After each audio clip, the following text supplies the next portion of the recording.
ఏదన్నా ఒక ఒక ఆర్ట్ ఫామ్ ఉందను, లేకపోతే ఒక ఔత్సాహికులు ఏదో ఒక రాద్దామనుకు రాసినాము, మీరు పుస్తకం వేయాలనుకుంటే కనుక మిమ్మల్ని ఎట్లా సంప్రదించాలి? మీరు వాళ్ళకి ఏమైనా సాయం చేస్తారా?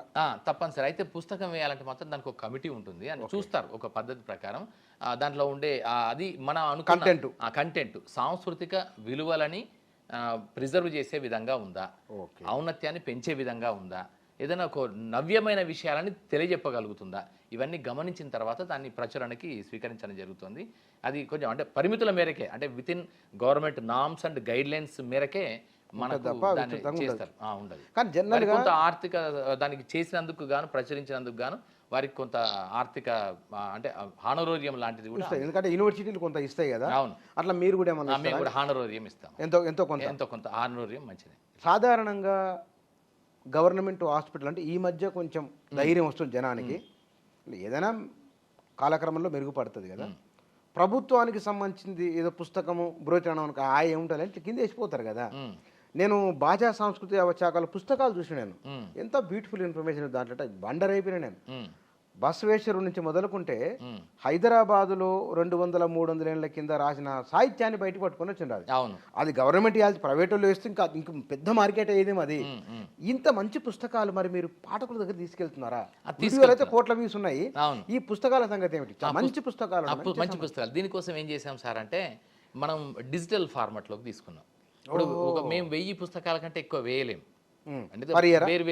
వేరు కారణాలు, ఎందుకంటే బడ్జెట్లు కాదు. ఒక కాపీని, ఒక పుస్తకాన్ని 1000 కాపీలు వేయగలుగుతాం. పునర్ముద్రణ లేదు, పునర్ముద్రణ చేస్తాం మళ్ళీ దాని డిమాండ్ని బట్టి, దాని అవసరాన్ని బట్టి.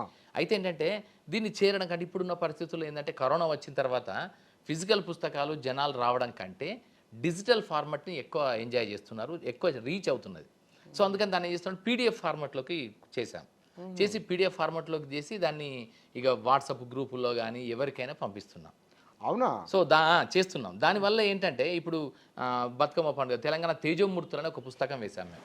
తెలంగాణ తేజోమూర్తులు 153 మంది అన్సంగ్, ప్రపంచానికి అంతగా తెలియని తెలంగాణ మహనీయులు వారి యొక్క బయోగ్రఫీస్ని దాంట్లో పుస్తకంగా వేశాం. సో ఆ తెలంగాణ తేజోమూర్తుల పుస్తకానికి సంబంధించి చిన్న ఎగ్జాంపుల్ చెప్తాను. ఆబిద్ హసన్ సఫ్రాని అని ఒక ఆయన ఉన్నాడు. ఆయన హైదరాబాదీ. అసలు జై హింద్ మనం ప్రతి సందర్భంలో కూడా జై హింద్ అని అంటాం. ఎప్పటి నుంచి ఆ జై హింద్ అని పుట్టింది ఎప్పటి నుంచి అంటే 1942లో Indian National Army, Azad Hind Fauj, Subhash Chandra Bose వాళ్ళ దగ్గర అది పుట్టింది. ఆయనే దానికి వాళ్ళ ఆజాద్ హింద్ ఫౌజ్కు అదొక నినాదంగా వాడుకున్నాడు. సో అది పుట్టడం వెనుక కారణం ఏంటంటే వాళ్ళు ఒక మొత్తం యుద్ధ ఖైదీలందరినీ, 2వ ప్రపంచ యుద్ధం సంబంధించిన యుద్ధ ఖైదీలందరినీ భారతదేశం పైకి దండయాత్ర ద్వారా, అంటే బ్రిటిష్ ఇండియా అప్పుడు బ్రిటిష్ ఇండియా దండయాత్ర ద్వారా స్వాతంత్రం తీసుకురావాలనేది ఇండియన్ నేషనల్ ఆర్మీ యొక్క లక్ష్యం. అప్పుడు సుభాష్ చంద్రబోస్ గారి యొక్క లక్ష్యం. గాంధీ గారు ఒక పద్ధతిలో చేస్తున్నారు, శాంతియుతంగా అహింసా మార్గంలో సత్యాగ్రహ విధానంలో వీలు చేస్తుంటే వారు మొత్తం సైనిక మార్గంలో దాన్ని ఆక్రమించుకోవడం ద్వారానే స్వాతంత్రం తీసుకురావచ్చు అనే ఆలోచనతో వాళ్ళ సైన్యాన్ని తయారు చేసుకున్నారు. దానికి ఆజాద్ హింద్ ఫౌజ్ అని పెట్టినప్పుడు మరి మనందరినీ ఏకీకృతం చేయగలిగిన ఒక ఉద్దీపనతో కూడిన నినాదం కావాలన్నప్పుడు ఏంటి అన్నప్పుడు జై హింద్ అనేది ఒకటి వచ్చింది. అయితే జై హింద్ అనే పదాన్ని సూచించింది ఎవరంటే ఆబిద్ హసన్ సఫ్రాని అని, ఆయన మన సుభాష్ చంద్రబోస్ గారి దాంట్లో ఉన్న ఒక వీర సైనికుడు ఆయన. సో ఆయన ఎవరు అంటే హైదరాబాద్ అతను. పేరుకి ఆయన ముస్లిం కానీ ఆయనలో ఉండే సెక్యులరిస్టిక్ భావజాలం హైదరాబాద్లో పెరిగిన నేపథ్యం వల్ల ఆయన జై హింద్ అనే పదాన్ని సూచించగలిగాడు. సో మొదలు అన్నది ఆయనే మాట, అసలు ఆ పదాన్ని సూచించింది ఆయన. సో ఇలాంటి ఎవరికి తెలియదు, ఇది చాలా మందికి తెలియదు. ఇలాంటి ఒక గొప్ప గొప్ప వ్యక్తులు తెలంగాణ నుంచి, హైదరాబాద్ నుంచి వచ్చిన మహనీయుల యొక్క బయోగ్రఫీస్తోని ఆ తెలంగాణ తేజోమూర్తులు అని బుక్ వేశాం. సో ఇప్పుడు ఏం చేసామంటే దాన్ని డిజిటల్ ఫార్మాట్, అంటే పీడిఎఫ్ ఫార్మాట్లో కుదిస్తే దాన్ని పంపిస్తే వాట్సాప్ ద్వారా కానీ మిగతా మాధ్యమాల ద్వారా పంపిస్తే అది అందరికీ ఎవరైనా చదువుకోవడానికి వీలుగా అయిపోయింది. అంటే నేను ఫిజికల్గా దాన్ని 1000 కాపీలే ప్రింట్ చేయవచ్చు, కానీ డిజిటల్ ఫార్మాట్లో లక్షలాది మందికి చేరగలిగింది. నేను అది ఈవెన్ సౌత్ ఆఫ్రికాలో ఉండే ఎన్ఆర్ఐలు, ఈవెన్ అమెరికాలో ఉండే ఎన్ఆర్ఐలకు కూడా ఆ బుక్ వెళ్ళడం జరిగింది. సో ఆ విధంగా నేను డిజిటల్ ఫార్మాట్లోకి చేసి ఎక్కువ మందికి తీసుకెళ్లే విధంగా ప్రయత్నం చేస్తాను. ఇప్పుడు ఆ పుస్తకాలు చదవాలంటే కనుక సైట్ అడ్రస్, ఆ వెబ్సైట్ అంటే మనకి పంపించడమే. మనకు వెబ్సైట్ ఒకటి ఉంది, సైట్ DOLC .telangaana.gov.in అని ఉంది. అది ఇప్పుడు ఏంటంటే కొంచెం కల్చరల్ డిపార్ట్మెంట్ అని కొడితే వస్తుందా? కల్చర్ డిపార్ట్మెంట్ కొడితే వస్తుంది. అయితే ఇప్పుడు ఏంటంటే దాన్ని రీకన్స్ట్రక్షన్ చేస్తున్నాం. ఓహో, ఎన్ని రోజుల్లో పూర్తి కావచ్చు? అదొక 1 monthలో అయిపోతుంది. ఎందుకంటే ప్రేక్షకులు ఇంటర్వ్యూ చూసిన వాళ్ళు అదే అవును, వాళ్ళకి తెలియాలి. పుస్తకాలు అందుబాటులో ఉన్న వాళ్ళు చదువుతారు, లేదంటే కనుక ఎక్కడ వరల్డ్ వైడ్ ఉన్న వాళ్ళు మన వాళ్ళు చదువుతారు కదా, చదువుకోవడం కోసం. సో అట్లా అందుకని ఇవన్నీ పుస్తకాల రూపంలో విజువల్ డాక్యుమెంటేషన్ రూపంలో ఇవన్నీ చేయడం ద్వారా భవిష్యత్ తరాలకి ఇదంతా డాక్యుమెంటేషన్ చేయడం ఉన్నది. ఇది మన దగ్గరే కాదు, భారతదేశంలో ఉండే అన్ని రాష్ట్రాలలో ఉంది, అలాగే కేంద్ర ప్రభుత్వంలో కూడా ఉంది. ఇది అన్ని చోట్లలో డాక్యుమెంటేషన్ అనేది మన important aspect as far as culture is concern. Yes, ఇక్కడ మనకు మన ఆంధ్రజ్యోతిలో ఒక ఆర్టికల్ చదివాను నేను. పద్మశ్రీ అవార్డు గ్రహీత రామచంద్రయ్య గారికి సంబంధించి, అంటే అతను కొంచెం ఫైనాన్షియల్గా చాలా ఇబ్బందులు ఎదుర్కొంటున్నాడు అనేది చూసింటే మీరు? అది చూశాను. మరి అంటే దానికి అది అంటే ఒక్కసారి ఏంటంటే పద్మశ్రీ గతంలో పద్మశ్రీ అవార్డులన్నీ కూడా లబ్ధ ప్రతిష్ఠులైన వారికి రావడం అనేది ఒకటి జరిగింది.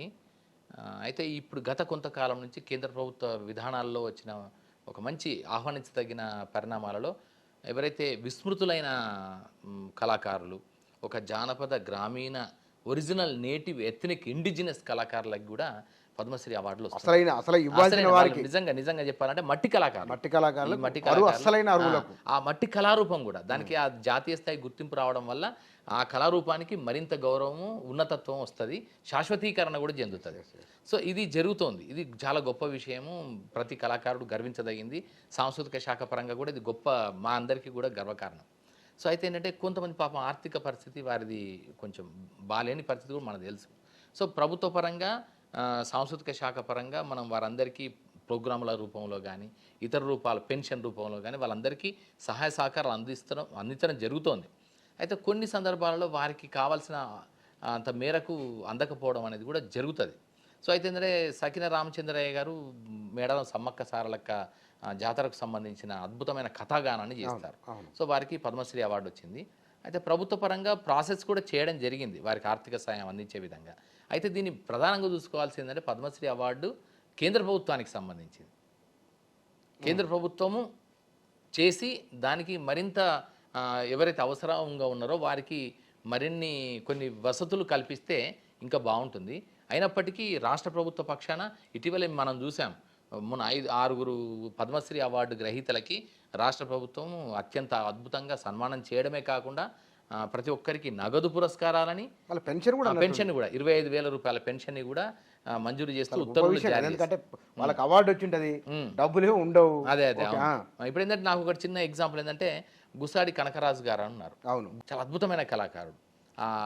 గుసాడి కళారూపాన్ని నేర్పిస్తాడు, యూత్కి నేర్పిస్తాడు, ఒక చాలా గొప్ప సేవ చేస్తున్నాడు.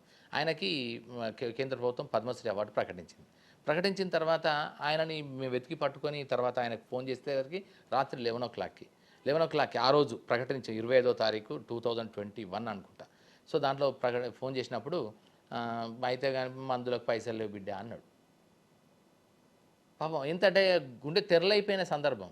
వెంటనే ఇమీడియట్గా మా తరఫున వెంటనే ఫైల్ ప్రాసెస్ చేసి ప్రభుత్వం కూడా వెంటనే అంగీకరించి వారికి 10,000 రూపాయల పెన్షన్ ఇచ్చేలాగా, అంటే స్పెషల్ పెన్షన్.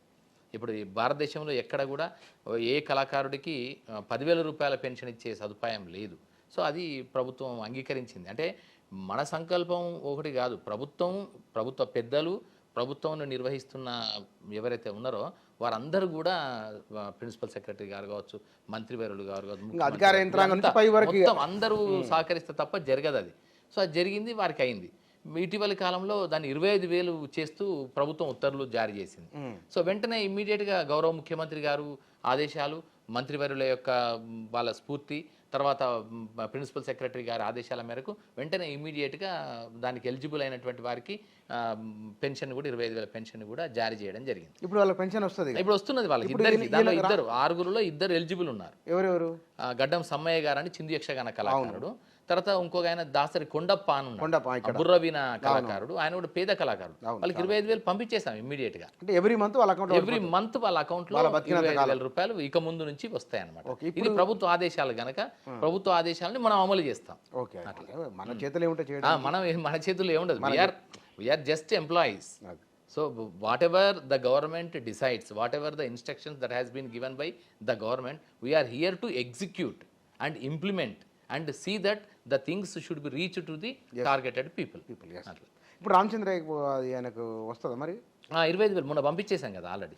సగ్న రామచంద్రయ్య సగన రామచంద్రయ్యది కాలేదు, ఇప్పుడు ప్రాసెస్లో ఉంది. ఓకే ఓకే, ఇప్పుడు వారిది ప్రాసెస్లో ఉంది. దాసరి కొండప్ప వాళ్ళది అయిపోయింది. వీళ్ళది కూడా బహుశా అయిపోతుంది. గవర్నమెంట్ వెంటనే ఇమ్మీడియట్గా ఆర్డర్స్ ఇచ్చిందంటే వాళ్ళకి వెళ్ళిపోతాయి అంతే.